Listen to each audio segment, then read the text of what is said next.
Claveria. As we celebrate the culmination of Women's Month celebration, ako pag-congratulate sa tanang kababayan na nahimong inahan, asawa, igsuon, anak, nga atong ibutang sa atong kasing-kasing ug una-una nga usa kita nga binuhat nga nahatagan og katungod diha sa atong komunidad, sa atong kaugalingon. Atong ipasigarbo sa tibuok kalibutan nga nahimo kitang babae, nga naka-experience kita sa usa ka kinabuhi nga babae nga naghimo sa atong responsibilidad.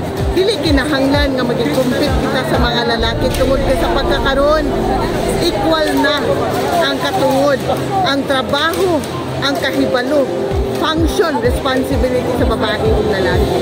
Isip ko sa kababae, garbo na ako nga nahimo ako usa ka lider, nahimo ako usa ka inahan.